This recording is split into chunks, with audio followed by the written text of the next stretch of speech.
Продолжим сегодня разбор французского кейса – стремительного спурта строительства десятков атомных энергоблоков, позволивших атомной энергетической индустрии Франции по праву войти в состав большой атомной тройки. Нет, это не некий приступ франкофилии с моей стороны. Речь снова пойдет о том, как создание межведомственного мозгового центра, штаба в условиях пресловутой рыночной экономики обеспечило политическому руководству возможность создания долгосрочной стратегической программы развития. Без национализации, без до основания зачем. Выяснилось, что новый мир можно построить без революционных преобразований, неизбежно, к сожалению, сопровождающихся разрухой. Для этого требуется всего ничего. Независимый напрямую от правительственных бюрократических структур штаб, способный работать на основании инженерной логики. И вторая, не менее важная составляющая – наличие длинной политической воли, без которой идти на программу развития, простирающуюся далеко за рамки не одного, а нескольких избирательных циклов, невозможно. То, что такая программа развития должна базироваться прежде всего на энергетической основе, на мой взгляд, просто аксиома. Электроэнергетика должна развиваться опережающим образом, не нами сказано, десятилетиями сугубой практики проверено. Ни промышленность, ни демография должны диктовать темп развития энергетики. А планирование развития энергетики должно быть настолько продуманным, многомерным, чтобы стимулировать развитие уровня жизни, развитие уровня экономики. Любая попытка разрабатывать стратегии развития узковедомственно, без участия независимых экспертов, дает и будет давать нечто совершенно невразумительное, некое нечто, практически лишенное смысла и шансов на реализацию. Яркий пример, к моему личному огромному сожалению, генеральная схема размещения новых объектов генерации на период до 2042 года, разработанная в недрах Министерства энергетики и утвержденная правительством России в прошлом году. Новых мощностей за 17 лет 88 гигаватт. А почему не 77? Почему не 125? Что это за программа развития, если по подсчетам все того же Минэнерго она приведет к многократному росту тарифов как на саму электроэнергию, так и на ее передачу? Знак антикачества, как у этого документа, такой энергетической стратегии на период до 2050 года, один – отсутствие подписей тех, кто эти документы разрабатывал. Привлеченные специалисты не хотят, чтобы их имена были хоть как-то связаны с этими непонятно для кого предназначенными опусами. К разработке генеральной схемы энергостратегии не было привлечено Министерство промышленности. А каким образом, господа хорошие, вы намерены оснащать будущие электростанции необходимым оборудованием? Какой окажется стоимость этого оборудования, если, к примеру, ценообразование на сплавы металлов у нас базируется на котировках лондонской биржи металлов? В этих двух документах нет ни слова о том, какой их разработчики видят стоимость электроэнергии. Отсутствует четко выраженное требование перехода на новые и новейшие технологии. Для этого ведь не требуется пропаганда и агитация. Важнее 1000 слов увидеть числа, расход граммов условного топлива на генерацию киловатт-час. В разработке генсхемы и энергостратегии не участвовало Министерство транспорта. А каким образом энергетические ресурсы будут доставляться до будущих электростанций? Трубопроводы или железная дорога? Речной и морской транспорт или извоз на телегах, запряженных соврасками? Про лошадок я не просто так вспомнил. Помимо всего прочего, мы ведь воочию видим, как Минэнерго, по рукам, по ногам связанное своим регламентом работы, только после утверждения генеральной схемы и энергостратегии взялась за продвижение проекта нового закона об электроэнергетике, придумав ему какое-то невероятно кучерявое название. О содействии инфраструктурному развитию и повышению эффективности управления в сфере электроэнергетики и о внесении изменений в отдельные законодательные акты Российской Федерации. Все законы бюрократического творчества соблюдены. Любо-дорого смотреть. Название в 3 строки, но из него вообще ничего не понятно. Ни один посторонний человек, не входящий в число жрецов Минэнерго, одолеть этот перл не в силах. В отрасли в ходу куда более краткие формулировки. Закон о типовых проектах электростанции, закон о стандартизации строительства генерации, закон о государственном техническом заказчике или просто законопроект Минэнерго о типовых проектах. Получается, что сначала была разработана и утверждена энергетическая стратегия и генеральная схема, в которой расписано, где, какие и когда электростанции должны быть построены. А через год после этого вместо разработки дорожных карт началась борьба за стандартизацию и поиски источников финансирования. Телега уверенно стоит впереди лошади, а слегка трезвый кучер пытается понять, что это она не едет. Позволю себе высказать сугубо личное мнение. Энергостратегия – это по определению межведомственный документ. Нельзя прогнозировать энергопотребление, не имея согласованного ответа хотя бы на очевидные вопросы. Где будут новые крупные промышленные потребители? Где будут строиться дата-центры? Какие объемы электрификации транспорта планируются? Какие экспортные коридоры будут развиваться? Какие ограничения по финансированию существуют? Насколько удачно выстроена система налогообложения? Это уже не вопросы Минэнерго как такового. Это вопросы экономической стратегии государства. Если же каждая отрасль, каждое министерство строит собственный прогноз, а потом эти прогнозы пытаются свести постфактум, то это объективно снижает надежность долгосрочных прогнозов электроэнергетики. Энергетическая стратегия должна быть составной частью промышленной стратегии государства, а потому должна быть неразрывно связана с транспортом, промышленностью, судостроением, дорожным строительством, финансами и налогами, пространственным развитием, демографией, экспортной политикой. Энергетическая стратегия – это не ответ на вопрос, сколько электростанций хочется построить. Она должна быть ответом на вопрос куда как более фундаментальный. Как будет выглядеть российская экономика через 20-30 лет и какая энергетика ей для этого понадобится? Для России это сложнейший вопрос, поскольку наша энергетика кардинально не совпадает с энергетикой той же Европы. Там электроэнергия стала почти классическим биржевым товаром. Но для России, которой предстоит разворачиваться на восток, все куда как иначе. Планировать строительство объектов генерации электрической энергии на Дальнем Востоке, при этом не планируя одновременно строительство тепловой генерации, просто не имеет смысла. Не выживут люди, и промышленность не выживет в этих наших регионах без надежного теплообеспечения. Единственный вариант отказаться от такого дуализма – сделать совершенно осмысленный, стратегический выбор на электроотопление. Но очевидно, что это настолько затратно, что экономически просто нецелесообразно. Сшивание пространства России – это дороги, и это их энергообеспечение.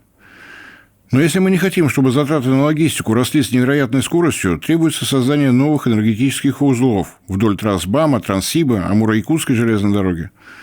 А они, в свою очередь, не могут быть созданы только ради обеспечения железной дороги электроэнергии. Не окупятся они в таком режиме никогда без роста тарифов. Следовательно, в непосредственной близости от трасс железных дорог требуется развивать все, чем одарила матушка природа, разрабатывать нетронутые месторождения, контуры которых намечены еще советскими геологами, ставя целью как можно более глубокую переработку полезных ископаемых. Только такой подход позволит отказаться от вахтового метода. Только это может быть базой не для конъюнктурного, сиюминутного, а стратегического разворота на восток. О том, как выглядят, какие результаты дает развитие объединенной энергосистемы в виде архипелага из отдельных энергорайонов, отделенных друг от друга тысячекилометровыми расстояниями и связанных только протяженными линиями электропередач, не надо что-то придумывать, выстраивать какие-то модели. Достаточно изучить, что происходит в объединенной энергосистеме Казахстана, где от региона с энергоизбыточностью на севере до энергодефицитного юга более 1000 километров. Не теоретически, а практически изучить, каковы потери в этих линиях электропередач, насколько сложно их эксплуатировать. Оценить, к примеру, что такое обрыв линии электропередач 500 киловольт в Январскую пургу километрах так в 300-400 от места расположения дежурных групп эту линию обслуживающих. На нашу собственную практику посмотреть трезвыми глазами. Юг и центр Якутии связывает линии электропередач 220 киловольт протяженностью от Нирингленской ГРЭС до Якутска в 1300 километров. Не говоря уже о том, что загрузка получается пока что в 55-65% от расчетной пропускной способности, там еще и потери в 15%, при том, что этот проект был реализован в 2017 году, в силу чего эти потери не должны были превышать 7%. Прямое следствие. Если ограничиться только линиями вдоль БАМа и Транссиба, будет дорого и чрезвычайно сердито. Сердито настолько, что потеряется основной смысл, ради которого создавалась единая энергетическая система Советского Союза. Сеть должна делать киловатт-час как можно более дешевым. Один из основных постулатов тех, кто не приемлет стратегическое участие государства в реализации стратегии развития России – в рыночных условиях никакого госплана быть не может. Планирование невозможно. Позволительно только прогнозирование. И оптимальное прогнозирование такое, что за точность никто не отвечает. Именно поэтому я стараюсь рассказать и показать, что это либо откровенное вранье, либо сознательное утаивание информации об имеющемся в мировой практике опыте. Пример Франции выбрал умышленно, чтобы не было возможности ссылаться на некие особенности восточного образа мышления. Хотя свои стратегические пятилетние планы развития имелись у Турции, Ирана, Японии, Сингапура, не говоря уж про Китай. Франция первой половины 70-х годов прошлого века – капиталистическая страна с рыночным укладом экономики, входившая в тогдашний Европейский экономический союз, в НАТО и во все прочие интеграционные объединения Западной Европы. Никакие варианты – это не наш метод, Шурик. Тут точно не проходит. Это часть той самой цивилизованной семьи европейских народов, в которую мы вроде как рванули в том самом 1991 году и 2 с лишним десятка лет мчались, задрав штаны. Повезло еще, что не сняв, как это нынче в той Европе принято. Франция – европейская капиталистическая страна. Один из столпов рыночной экономики. Можно еще несколько эпитетов добавить, если кому-то хочется. Коммунисты у власти там не были. Во Вторую мировую, в которой французы уверенно участвовали по обе стороны фронта, материальные потери страны были весьма основательны.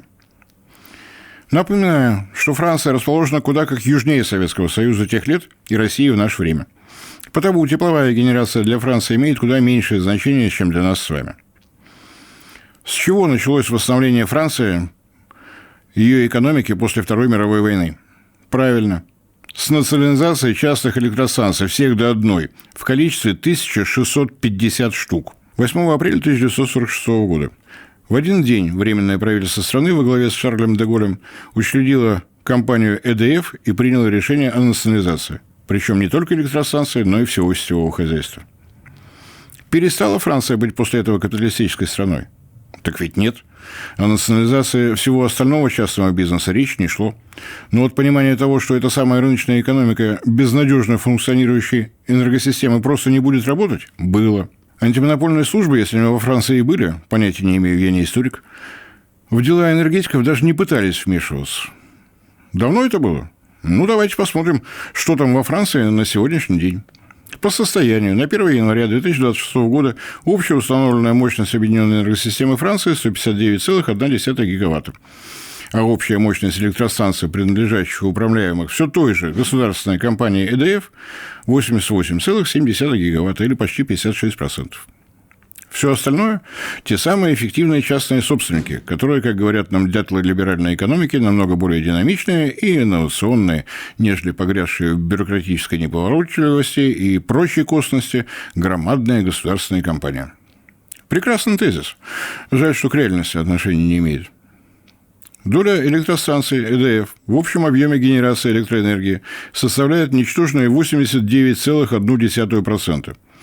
В то время как у частного сектора огромные, грандиозные и величественные 10,9%. Еще раз.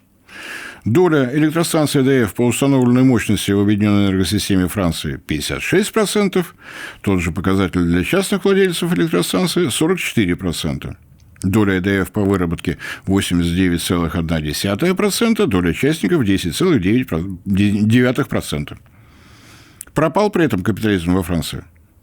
Ходят слухи, что он там живой и вполне себе шевелится. Для чего Чубайс с компанией реформы РАО ЕС проводил? Для того, чтобы в генерацию валом повалили эффективные частные собственники. Что там еще в реформу вошло? Отделение электросетей от генерации, сохранение их государственной собственности с ярлыком «естественная монополия». А что там у французов? Магистральными линиями электропередач у них числятся те, у которых напряжение 63 киловольта и выше. Управляет и владеет ими напрочь независимая компания РТЕ, в акционерном капитале которой ЭДФ принадлежит всего-то 50,1%. То есть контрольный пакет. Распределительные сети вместе с той самой последней милей, то есть до розеток с выключателями в объектах недвижимости, это компания Enedis, разумеется, независимая. Потому что, а как же иначе-то? Надо ведь конкуренцию поддерживать. Вот как у нас с вами в России. Все верно, но есть нюанс. В Enedis у ЭДФ ровно 100% акций. Россети у нас естественная монополия. Генерация у нас как бы частная. Во Франции все гидроэлектростанции, гидроаккумулирующие электростанции, все атомные электростанции, все газовые, мазутная и угольная, одна штука подлежит закрытию экологии для часть солнечных и ветровых, у ЭДФ, которая управляет и магистральными, и распределительными сетями.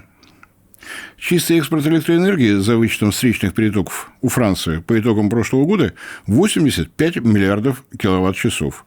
У нашего государственного монополиста Интеррао за тот же 2025 7,44 миллиарда киловатт-часов. Наглядно? Да, я понимаю, что огромная разница в масштабах России и Франции, что совершенно иной климат, что плотность сетей во Франции на порядок больше, что соседи у нее на зеленой повестке умом тронулись поголовно. Можно даже попытаться рассчитать, какой количественный эффект дает каждый из этих факторов. Но важнее другое. Франция не следует слепо за некими абстрактными постулатами, придуманными в тиши чужих кабинетах. 80 лет послевоенного развития ее электроэнергетики подчинены ее собственным интересам и логике, инженерной логике. Позволю себе напомнить, что электроэнергия в нашем мире – это, конечно, товар, ведь мы за нее деньги платим. Но товар крайне специфический, уникальный. Из-за его физических свойств он доставляется от источника до конечного потребителя за считанные доли секунды, поскольку скорость распространения электромагнитных волн в металлических проводниках максимально близка к скорости света – к 300 тысячам километров в секунду. Благодаря потрясающему закону об электроэнергетике, печально известному ФЗ-35, у нас в этих сотых долях секунды присутствует двоеточие: компания-генератор, Россети, территориально-сетевые организации, системный оператор, гарантирующий поставщик и поверх всего этого еще и энергосбытовые компании. Зачем? Лично у меня ответа нет. Точнее, он есть, но перевести его на цензурный язык у меня не получается. Электроэнергетика по-чубайсовски – это камлание о том, что именно так должен быть устроен некий цивилизованный рынок электроэнергии, что изменить это никак нельзя, потому что это тут же ввергнет нас в гиену огненную, в плановую экономику. Во Франции генерация сети – единое целое, а функции центрального диспетчерского управления спокойно выполняет государственная компания, владеющая магистральными сетями РТЕ, которую контролирует все та же ЭДФ. Имеется и компания, диспетчеризующая распределительные сети. Это Enedis, дочерняя компания ЭДФ. Давайте с французского на русский. Во Франции за генерацию, транспортировку, диспетчеризацию электроэнергии на всех уровнях отвечает ровно одна полностью государственная компания ЭДФ. Доля частной, так скажем, генерации – те самые 10,9%. И это всех устраивает. Никто в этой Франции не бунтует против такого порядка вещей, не требует приватизации. Можно попробовать высосать из пальца аргумент о том, что единая энергосистема России куда как крупнее, что у нас с вами такая монополизация приведет ко всеобщей гибели и прочим апокалипсисам. Но и эта гармония легко поверяется алгеброй. Общая мощность объединенной энергосистемы Франции – 159,1 гигаватта. Общая мощность объединенной энергосистемы России на ту же дату, 1 января этого года, 264,9 гигаватт. Разница меньше, чем в 2 раза. Но во Франции имеется ЭДФ. А сколько владельцев оптовых генерирующих, территориально генерирующих компаний в России? Считать замучаешься. В результате у нас с высоких трибун могучие чиновники рассуждают о том, как бы нам изловчиться и суметь таки создать крупный отраслевой заказ. А во Франции такие заботы вообще никому не известны. ЭДФ это делает 80 лет кряду и горе не знает. Скучно им там. У нас вон как весело. Системный оператор предложил. Россети возразили. Федеральная антимонопольная служба высказала свое мнение. ТГК-10 согласен с предложением сетевого оператора.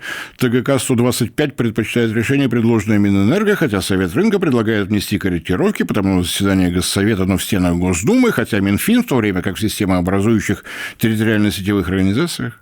Во Франции крупный ГЭС не строят потому, что у них крупные реки кончились. У нас крупный ГЭС не строят, потому что весь перечисленный творческий коллектив не понимает, как их финансировать.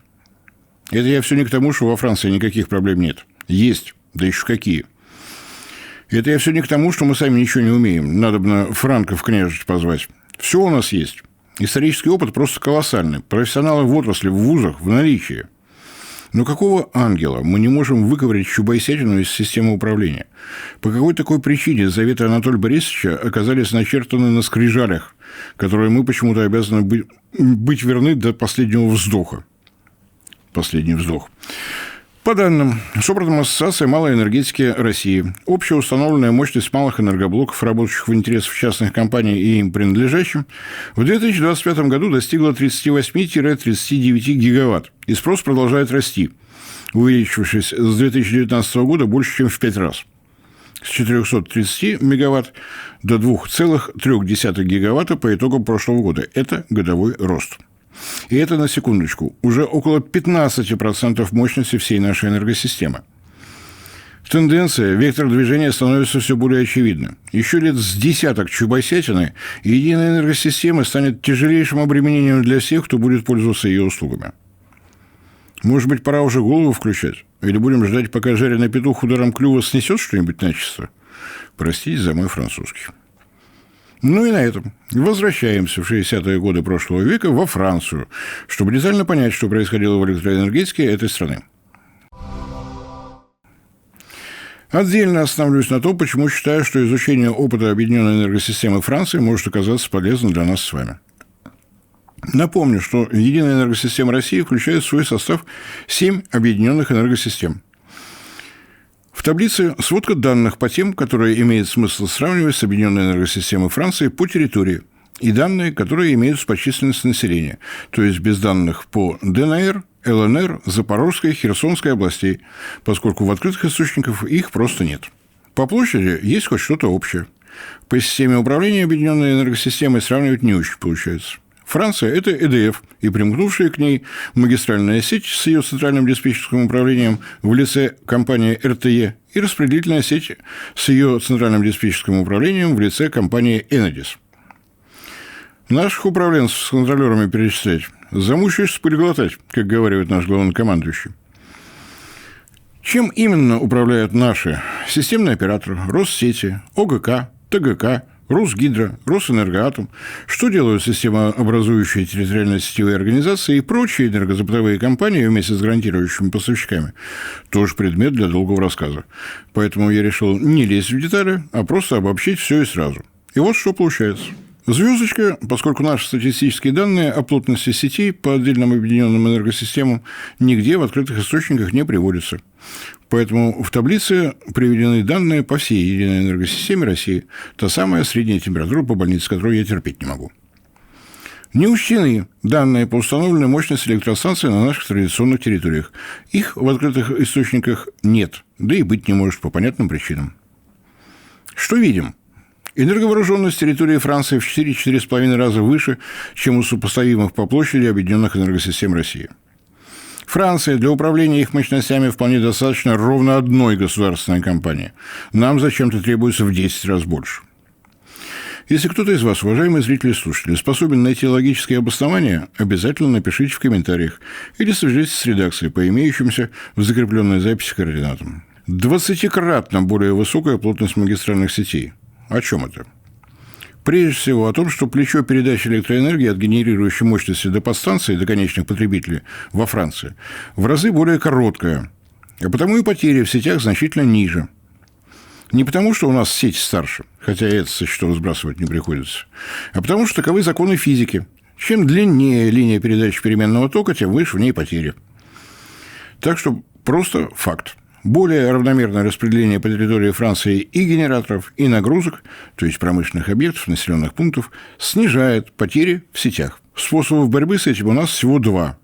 Либо каким-то невероятным, лично для меня, образом увеличиваем нашу численность, либо уделяем больше внимания всем новинкам техники, позволяющим хоть как-то снижать потери. Все разговоры и разговорчики о том, что России уже нет смысла наращивать мощность нашей единой энергосистемы, предлагаю оценивать по этой же таблице. Мне кажется, что все вполне наглядно. Кстати, в качестве легкой разминки для ума. Попробуйте оценить, насколько в настоящее время для России реален массовый переход на электромобили. Смотрим на мегаватты установленной мощности на квадратные километры территории. Изучаем еще раз показатели плотности сетей и размышляем. Если у вас получится сформулировать результат размышлений цензурно, то вы не я. Компактная Франция, которая с севера на юг это около 1000 километров, а с запада на восток около 950, с ее энерговооруженностью в 4 раза более высокой, чем у нас в объединенных энергосистемах центра или юга, добиться всеобщей любви к электричкам так и не смогла. А мы с вами практически ежедневно узнаем новости про очередную свежую электрозаправку. Впрочем, это отдельная тема для разговора, просто уж очень числа кажутся красноречивыми. Современное состояние объединенной энергосистемы Франции, про которое я постарался несколько пунктирных линий провести, далеко не единственное, что действительно интересно в истории ее развития. Давайте опять же бегом. То, что лично мне кажется интересным и даже где-то феноменальным. Установленная мощность атомных электростанций Франции до 1967 года была равна нулю. Первую АЭС в этой стране сумели ввести в эксплуатацию на 11 лет после энергетического пуска первой атомной электростанции СССР и планеты в городе Обнинске. В 1992 году в составе объединенной энергосистемы Франции работало 58 атомных энергоблоков общей мощностью 63 гигаватта.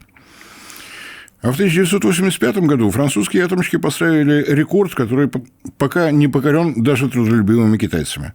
В промышленную эксплуатацию было введено сразу 9 атомных реакторов.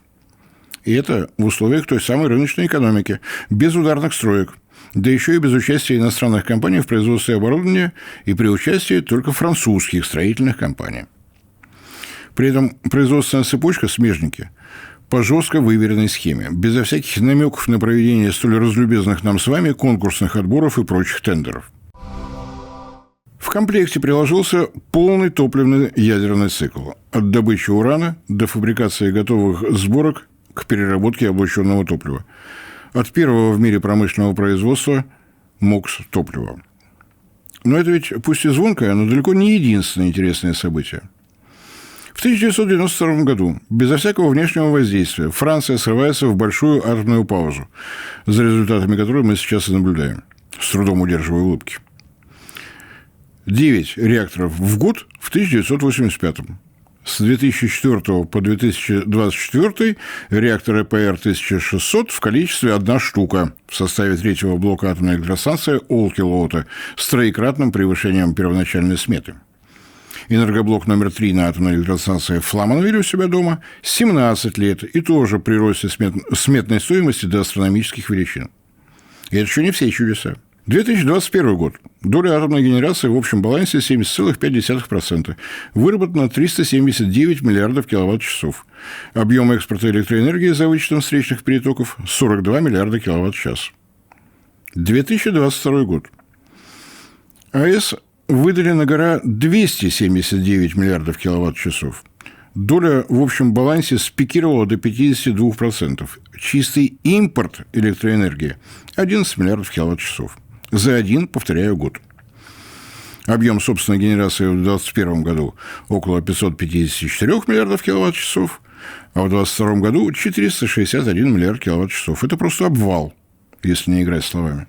Это уже 3 загадки про французский шарм в электроэнергетике. Но и это не все. Не так давно появились официальные данные итогов 2025 года.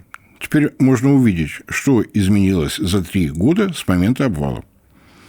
Объем генерации – 575 миллиардов киловатт-часов. Атомная генерация – 390 миллиардов часов. Объем чистого экспорта электроэнергии – 85 миллиардов киловатт-часов, снова за вычетом встречных перетоков. Признаться, я даже подумал, что это было связано с вводом в промышленную эксплуатацию третьего блока атомной электростанции Фламанвиль. Все-таки 1600 мегаватт установленной мощности. Но потом вспомнил, что на проектный уровень этот блок вышел 25 декабря 2025 года, так что вклад с его стороны был отнюдь не самым масштабным. Есть еще один французский парадокс – не атомный, а газовый. Я не устаю удивляться количеству идиотов, пытающихся упрекать меня в том, что я, дескать, предсказываю лютое замерзание Европы без российского газа, чего я не делал никогда. Причина в том, что я слежу за реальными фактами, а не за их интертрепацией всевозможными СМИ. Интертрепациями я не оговорился. ЭДФ удивительно наглядно доказывает, что вот кто-кто, а Франция реально способна обойтись без природного газа в качестве первичного энергетического ресурса. 2022 год. Падение атомной генерации. На газовых электростанциях Франции было выработано 44 миллиарда киловатт-часов. 2025 год. Они же, газовые электростанции, сгенерировали всего 21 миллиард киловатт-часов, в 2 с лишним раза меньше. Такой резкий контраст возможен только в одном случае. Газовые электростанции Франции выполняют жестко отведенную им роль балансира на время пикового спроса на электроэнергию. В последнее время ряд СМИ уже начал валом валить новости о том, что во Франции пустеют подземные хранилища газа. Закачивается меньше газа, чем изымается, а потому ой-ой-ой, караул. Нет там никакого караула. Для ЭДФ даже в аномально жаркий период ситуация штатная. На зимние потенциально возможные холода компания вполне успевает добрать все, что требуется. Весь вопрос только в возможных ценах. Но то, что касается правил европейского рынка газа, это скорее не в Париж, а в Брюссель, как в условную столицу Евросоюза. Тем не менее, интересен тот факт, что газ для Франции – элемент балансировки энергосистемы, что делает эту систему в чем-то схожей с объединенной энергосистемой Китая, у которого доля газовой генерации в общем балансе вообще 3%. Китайский мотив очевиден. Газ для него – это химическое сырье и возможность балансировать пиковый спрос. Во Франции чуть иначе. Но в обоих случаях ситуация самым кардинальным образом отлична от российской. Еще один французский феномен удобнее всего показать в лицах. Доля генерации электроэнергии на ВИЭ в общем балансе выработки по итогам 2025 года. Испания – около 60%. Португалия – около 80%. Италия – около 50%. Швейцария – около 70%. Правда, все это ГЭС. Германия – около 60%. Перечислены страны-соседки Франции по карте. А итоги 2025 года для самой Франции – 30% генерации на возобновляемых источниках энергии, из которых половина – это ГЭС. Мощнейшее европейское зеленое лобби с этими 15% на солнечных ветряных электростанциях во Франции ничего сделать не может. Или не дают. Тоже стоит изучить, держа в голове результаты, полученные нашим системным оператором при цифровом моделировании роста ВИЭ-генерации в общем балансе. После преодоления планки в 13% объем инвестиций в наращивание сетевых решений растет по экспоненте. Для тех, кто не видел предыдущую передачу, очень коротко об основных событиях. Октябрь 1945 года. Создание комиссариата по атомной энергии. Задача – овладение искусством управляемой цепной реакцией деления ядер урана. Запуск первого французского реактора, 1948 год. Апрель 1946 года. Создание государственной компании ЭДФ. Передача ее собственности под управление как всех имеющихся на территории Франции частных генерирующих компаний, так и всех сетей с обязанностями по диспетчеризации всей объединенной энергосистемы. 1951 год. Создание Union for the Coordination of Production and Transmission of Electricity. Союз по координации производства и передачи электроэнергии. Заявленная цель – синхронизация и координация работы национальных объединенных энергосистем. Учредители – Франция, ФРГ, Италия, Швейцария, Австрия, Бельгия, Люксембург, Нидерланды. 1955 год. Запуск первого промышленного реактора собственной разработки – ЮНГГ.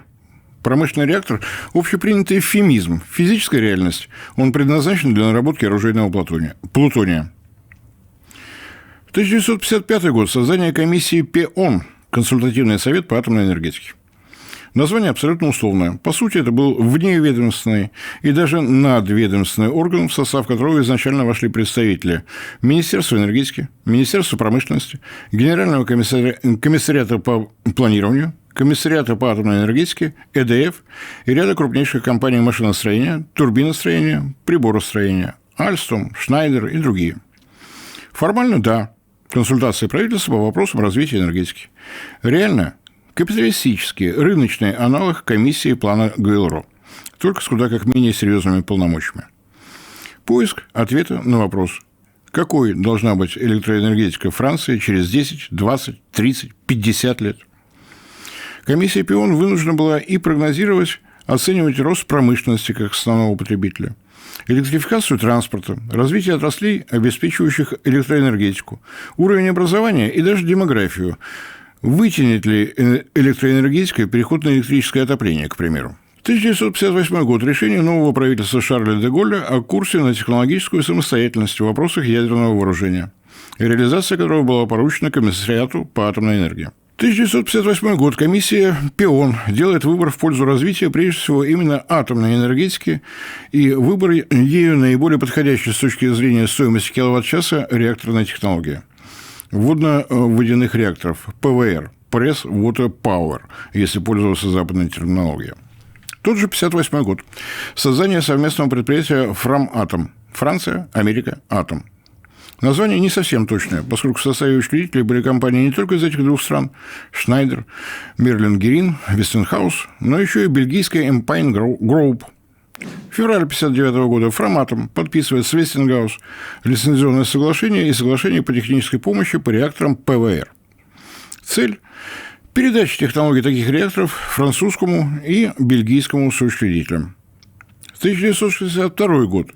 ЭДФ, как заказчик, подписывает с Фраматом контракт на строительство блока А в составе будущей атомной электростанции ШО в коммуне ШО, департамента Арденны, электрической мощностью 305 мегаватт. 1967 год. Ввод в эксплуатацию первенца атомной энергетики Франции и его интеграция в состав объединенной энергосистемы этой страны.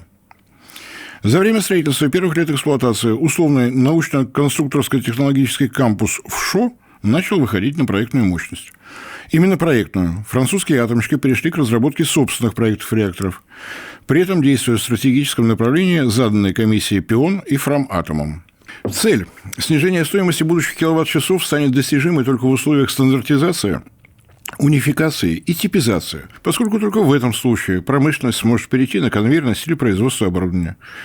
Темпы согласования с государственным регулятором и темпы строительства сократятся, тем самым снижая стоимость привлекаемого банковского финансирования. Тот же 1967 год. На полную мощность вышел газодиффузионный завод по обогащению урана для военной программы. И комиссариат по атомной энергетике по решению настоянию все той же комиссии ПИОН приступил к разработке технико-экономического обоснования более мощного предприятия, которое должно было обеспечить ядерным топливом будущее атомной электростанции. Обратите внимание, только-только был построен и введен в эксплуатацию крайне скромный по мощности блок ШО-А в 305 мегаватт. А уже проектировалось мощное расширение одновременно и в направлении новых, уже собственных, кратно более мощных реакторов, и в направлении производства ядерного топлива. Необычно для капиталистической страны. Проект развития сразу на несколько десятков лет вперед и уверенность в том, что этот проект будет расширяться и расширяться. Первый самостоятельно разработанный французским атомщиком проект реактора CP-0 сразу 900 мегаватт, то есть почти в 3 раза мощнее, чем ШО-А. При этом Фраматом скромностью не страдал. Для них это был CP именно 0. Первая проба пера в серийном строительстве атомных электростанций. С 1970-е по 1974 годы друг за другом стартовали работу на 6 площадках. 2 блока в составе атомной электростанции Фестенхайм и сразу 4 блока в составе атомной электростанции Бюже. И в эти же годы, не останавливаясь и не дожидаясь, Фраматом приступил к разработке реакторов для следующей серии – CP-1. Усовершенствования появлялись по мере поступления отчетов со строительства блоков серии CP-0. Улучшалась организация строительства зданий, улучшалась возможность монтажа, ремонтопригодность, доступ к необходимым узлам оборудования. Принципиальных коренных изменений не было, но дополнялась система безопасности, были разделены каналы обеспечения внешнего питания. Кроме того, началась последовательная работа в том направлении, которое отличает французский ПВР от советских и российских ВВР. Возможность маневрирования мощностью реактора. Реакторы CP-0 и CP-1 и последующих серий работают в проектном режиме при снижении мощности до 70% от номинала. Это было одним из начальных требований со стороны ЭДФ. Причина такого отличия, как ни странно, звучит в географии. Снижение мощности в ночное время для наших АЭС в те годы не требовалось от слова вообще. Избыточная электроэнергия перебрасывалась в другие часовые пояса, что обеспечивало реакторам возможность стабильной работы на 100% мощности. У Франции наличие часовых поясов как-то не наблюдается, потому разница в дневной и ночной нагрузках весьма существенна. Отсюда и требования ЭДФ, как компании, которая, напомню, монопольно владеет и управляет и генерирующими мощностями, и сетями, и выполняет функции диспетчера сети. Но не менее важно и то, что за время возведения реакторов серии CP-0 во Франции сформировалось то, что принято называть французским ядерным комплексом. Нет, это не про мечты нашей федеральной антимонопольной службы с тендерами и прочими конкурсами, там, где они вообще не нужны, идут только во вред. В ядерном, что энергетическом, что не энергетическом комплексе важна не конкуренция, а наработка опыта, квалифицированные кадры, ритмичность поступления заказов, система проверок качества, темпы выполнения заказов. Чужие тут не ходят, что мы, кстати, наблюдаем и в России. Росатом изощрился получить право проведения технических аудитов любых производственных компаний, заявляющихся на участие в тендере. Не финансового, а именно технического аудита. Нет, уважаемые, до атомного качества вы на сегодня не дотягиваете. Но если на этой технологической линии замените станки ККК на станки ДДД, а тут будет стоять измерительная аппаратура с более жесткими допусками, в общем, наше предложение у вас на столе, решайте сами, будете их внедрять или нет. И если внедрите, звоните, мы всегда рядом. Ладно, давайте просто перечислю основных действующих лиц атомной индустрии Франции, чтобы был повод сравнивать с организационной архитектурой дивизионов Росатома. Для краткости вместо комиссариата по атомной энергии далее буду использовать французскую аббревиатуру ЦА. КПА – контрольно-измерительные приборы и автоматика, ГЦН – главный циркуляционный насос. Для чего этот список? Основная его часть – это перечень частных компаний, поскольку это Франция и это капитализм. Вот только в наше время часть этих компаний, оставшихся без постоянных заказов атомной энергетической направленности, переживала не самые простые дни, вплоть до банкротства. Но правительство Франции не допускало продаж с молотка, и без малейшей оглядки на либеральные правила экономики выкупало их в свою собственность. Так что предлагаю считать это некой заготовкой в надежде, что когда-нибудь дойдет время до анализа того, что происходило у нас в России в безумные 90-е. Какой оказалась судьба предприятий Министерства среднего машиностроения? Есть что сравнивать. При всем перечисленном инженерном, конструкторском, организационном великолепии комиссия ПИОН не могла рассчитывать на то, что политическое руководство Франции рискнет на масштабное государственное финансирование. Подавляющее большинство экспертов уверено в том, что если бы не мировой нефтяной кризис, то старт масштабного атомного строительства был бы снесен вправо, если бы вообще не отложено в дальние дали. В общем, есть смутное подозрение, что в самых укромных уголках штаб-квартиры Фроматома на стеночках, в красивых рамочках, висят портреты руководителей ОПЕК, командовавших этой организацией в 1973 году. Напомню, что за календарный год в 1973-1974 стоимость нефти взлетела в 4 раза. И это был мощнейший удар по электроэнергетике Франции. Стоимость киловатт-часа унеслась куда-то в стратосферу. Комиссия ПИОН, освежив документацию, отправилась на совещание к премьер-министру Франции тех лет, убежденному галлисту Пьеру Месмеру. Франция должна быть самостоятельной и независимой. Мне кажется, что главный посыл Шарля де Голля кратко можно сформулировать именно так. Франция тех лет самостоятельно создавала ядерное оружие, не участвовала в объединенном командовании НАТО, читать, как вышла из военных структур этого блока, хронически заставляла Штаты менять доллары на физическое золото. Мазутная электростанция Франции – это прежде всего поставки нефти, которые в послевоенное время обеспечивали знаменитые американские 7 сестер. Де Голль не рвал союзнические отношения с США, но формула его действий, пожалуй, выглядела следующим образом. Союзы нужны, кооперация нужна, но жизненно важные решения Франция должна иметь возможность принимать сама. Штаты не смогли остановить развитие самостоятельности стран ОПЕК. Штаты безоговорочно поддержали Израиль во время так называемой войны Судного дня. Штаты получили в ответ нефтяное эмбарго со стороны ОПЕК.